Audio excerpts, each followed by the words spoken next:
Monsieur le Président et chers collègues, l'investissement pour le renouvellement urbain dans les quartiers prioritaires politiques de la ville est évidemment nécessaire et ce n'est pas moi, élu de Vénissieux, qui dirais le contraire. Ce renouvellement urbain est plus que le bienvenu, il doit s'inscrire dans le respect des équilibres et la recherche de l'amélioration de la qualité de vie des habitants. Cette délibération nous demande de nous prononcer pour le financement d'une étude pour Aliad Habitat, opérateur du logement social, concernant la construction de 50 logements sur le talus Montmousseau. Un espace sur l'extrémité nord-est du plateau des Maguettes, à proximité, voire à l'endroit même où les tours ont été détruites il y a à peine 20 ans. Ces tours avaient été détruites à grand renfort de couverture médiatique afin de marquer une volonté de revenir sur une politique de densification dont on avait à l'époque compris les méfaits. On tendait alors à restaurer ce que vous, Monsieur le Président, appelez aujourd'hui l'alliance de l'humain et de l'urbain. Mais depuis quelques années, force est d'observer que, tournant le dos à ces enseignements de notre histoire urbaine pourtant récente, nous revenons à nos anciens démons par un rythme de construction effréné, notamment sur le plateau des Maguettes.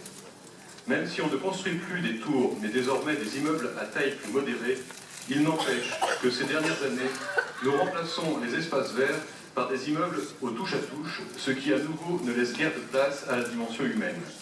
Nombreux sont les Vénitiens qui s'en plaignent. Rappelons qu'avec la politique de déconstruction, Vénissieux était passé de 75 000 habitants à 55 000 habitants. Or, nous sommes déjà remontés à quelques 61 000 habitants et on annonce aujourd'hui un objectif de 75 000 à 80 000 habitants à Vénissieux d'ici 15 ans.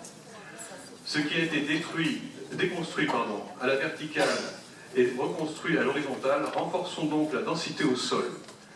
De toute évidence, en agissant ainsi, nous ne favorisons pas l'alliance de l'humain et de l'urbain, mais au contraire, nous détériorons durablement l'équilibre entre l'humain et l'urbain.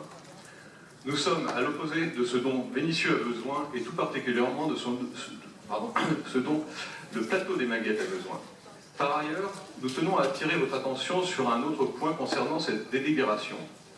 Il y est question d'une étude sur la construction de 50 logements sans en spécifier le cahier des charges. Aucune orientation ne nous est communiquée, notamment sur le type de logement dont il serait question. Certes, Aliad Habitat est un opérateur du logement social qui peut construire du logement neuf en vue de l'acquisition, mais là encore, force est de constater que ces dernières années, la tendance majoritaire sur les Maguettes a été la construction de logements locatifs sociaux. Or, le taux de logements sociaux aux Maguettes est aujourd'hui, soulignons-le, de 77%. À ce sujet, faut-il rappeler ici que le 6 mars dernier, le Premier ministre Manuel Valls indiquait, je cite, qu'il faut arrêter d'ajouter de la pauvreté à la pauvreté, annonçant également, je cite encore, que les quartiers les plus pauvres ne pourront plus dépasser les 50% de logements sociaux. Là encore, il s'agit de mettre en application l'alliance de l'humain et de l'urbain.